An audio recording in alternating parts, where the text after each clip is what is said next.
Olá pessoal, tudo bem com vocês? Eu espero que sim. Bom, este é um vídeo de continuação ao nosso vídeo anterior, que discorre acerca de introdução ao sistema nervoso. E hoje nós vamos falar um pouquinho sobre sistema nervoso autônomo e células do tecido nervoso, que ficou faltando. Mais pra frente a gente fala sobre estes outros tópicos, tá bom? Bom, então o que falar do sistema nervoso autônomo? O sistema nervoso autônomo, ele regula processos corpóreos que não estão sob a dependência direta do controle voluntário. Então, ele é involuntário. Por exemplo, manter a respiração, porque você não fica assim, eu tenho que respirar, eu tenho que respirar, eu tenho que respirar. Não é uma ação voluntária. Então, sistema nervoso autônomo a gente entende que é involuntário. Involuntário. Manter a frequência cardíaca também, a produção da urina, você não controla isso, tá?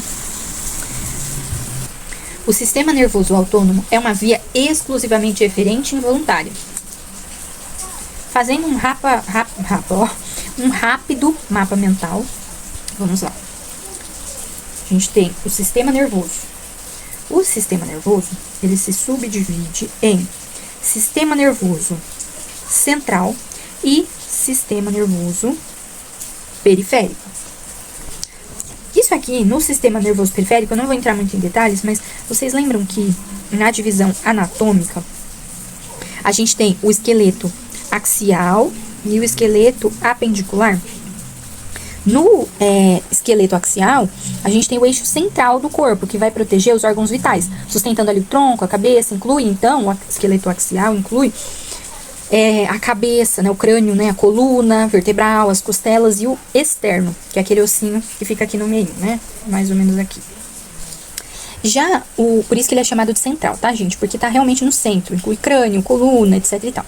Agora, o esqueleto apendicular é composto pelos ossos dos membros superiores e inferiores, incluindo as cinturas escapular e pélvica, que os prendem ao esqueleto axial. Então tem braço, antebraço, mão, osso, cintura escapular, coxa, perna, pés e ossos da cintura pélvica. O axial protege o sistema nervoso central, por isso que eu tô falando disso, né? Ó, quando vocês pensarem em sistema nervoso, pensa também na divisão anatômica, que vai ajudar imensamente, tá bom? E aí, o esqueleto apendicular é responsável pela movimentação, locomoção e interação com objetos. Então aqui, só para dar um teaser, vamos dizer assim, do que é o sistema nervoso periférico. Tá, aí a gente tem esse sistema nervoso periférico, que se divide em sistema nervoso autônomo e em sistema nervoso somático. Com relação à classificação anatômica do sistema nervoso, a gente tem 12 pares de nervos cranianos e 31 pares de nervos espinhais. Esses 31 pares de nervos espinais são nervos mistos. Então, tem a via aferente e tem a via eferente ocorrendo mutuamente, ao mesmo tempo, concomitantemente, né? Eles inervam as porções ali inferiores. Toda a via aferente do sistema nervoso representa sensações de sensibilidade. As vias aferentes representam todas as comunicações de sensibilidade. Os nervos que participam tanto da via aferente quanto da via eferente são chamados de nervos mistos, como eu acabei de dizer. São quais? Os 31 pares de nervos espinais. Eles utilizam a medula para comunicar o sistema nervoso, que é aferente, e para enviar respostas ao estímulo, o que seria eferente, tá bom? Então, continuando aqui, a gente tem a divisão do sistema nervoso periférico em autônomo e somático. O autônomo, ele tem a divisão em sistema nervoso autônomo simpático, sistema nervoso autônomo parasimpático, e tem o sistema nervoso autônomo entérico.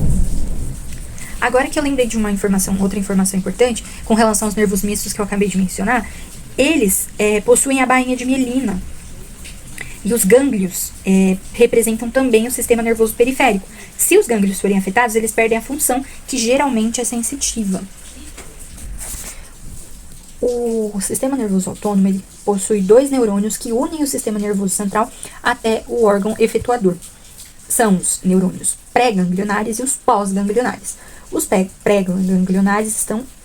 o corpo desses neurônios está dentro do sistema nervoso central. Então, pré-ganglionares, o corpo está dentro do sistema nervoso central. Já os pós-ganglionares, o corpo encontra-se fora do sistema nervoso central e localizados em gânglios. Lembrando que os gânglios representam também o sistema nervoso periférico e, se afetados, eles perdem a função, que é geralmente sensitiva. Onde exatamente esses neurônios pré-ganglionares estão localizados? Na região tóraco-lombar, no sistema nervoso simpático, e no parasimpático eles estão na região crânio-sacral. Agora, os pós-ganglionares, o simpático está longe das vísceras, próximo da medula, e o parasimpático está perto ou dentro das vísceras e longe da medula.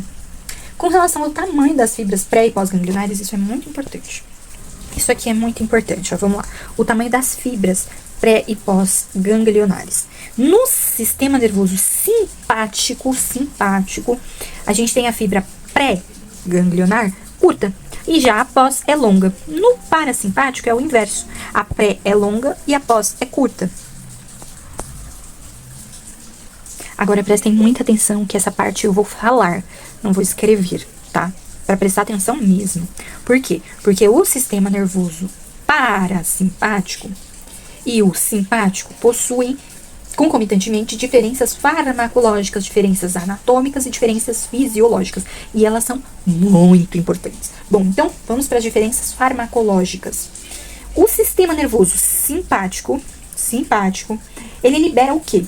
Noradrenalina e adrenalina. Então, eles são, se libera noradrenalina e adrenalina, são adrenérgicas, certo? Já o sistema nervoso parasimpático, ele libera acetilcolina. Então, é uma via colinérgica. Recapitulando, simpático libera noradrenalina e adrenalina. Então, é uma via adrenérgica. Já o sistema nervoso parasimpático libera acetilcolina. Então, é chamado de colinérgico, tá?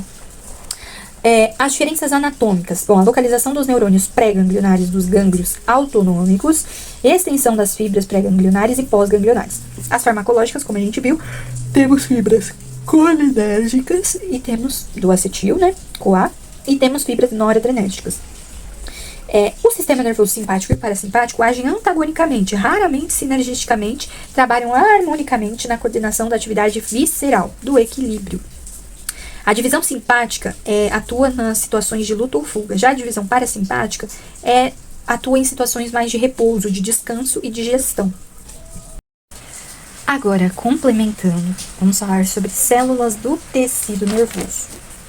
Quais são os tipos celulares? Nós temos os neurônios, que tem como principal função a condução de impulsos nervosos, e as células da glia para a manutenção desses neurônios. Glia é um termo que provém do grego e significa cola.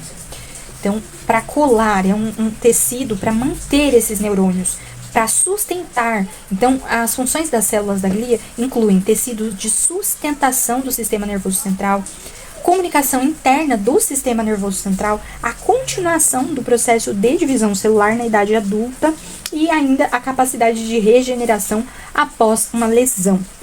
Quais são os tipos de células da glia? Antes de falar dos tipos de células da glia, é importante a gente recapitular um pouquinho os neurônios, corpo celular, axônio, dendritos. O corpo celular é o local onde fica o núcleo e a maior parte do citoplasma. Então, onde fica o núcleo? No corpo celular. Os dendritos são prolongamentos, são inúmeros prolongamentos, então são em grande quantidade, e ramificados do corpo celular, que recebem estímulos do ambiente ou outros neurônios por meio de neurotransmissores dos axônios. O que é isso? A sinapse, tá? Axônio. Axônio é um prolongamento único, longo e ramificado no final, onde ocorre liberação de neurotransmissores para sinapses. Quais as funções dos neurônios? Transporte de informações. Os neurônios, principalmente o corpo do neurônio, não tem capacidade regenerativa. Então, vamos lá. As células da glia, eu acabei de falar, aliás, eu falei anteriormente, que possui o quê? Capacidade de regeneração após uma lesão. Opa, então aqui já está uma diferença importante. Células da glia possuem capacidade de regeneração após uma lesão e os neurônios não. Os neurônios não têm capacidade regenerativa, mas o axônio, quando ele é seccionado, ele pode ser regenerado. Então, cuidado com isso. Células da glia possuem capacidade de regeneração após uma lesão. Neurônios, principalmente o corpo do neurônio, não tem essa capacidade de regeneração, mas o axônio, ao ser seccionado, pode ser regenerado. Por que isso é importante? Porque os nervos são formados por axônios e têm capacidade de regeneração. Os dendritos, como eu estava falando, eles Tem uma principal função de captação de neurotransmissores de outros neurônios e captam estímulos.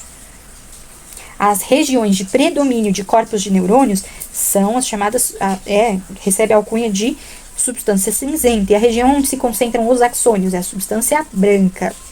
Região medular do encéfalo, que é o meio do encéfalo, tem a substância branca. Neurônios e células da glia fazem parte da constituição do tecido nervoso.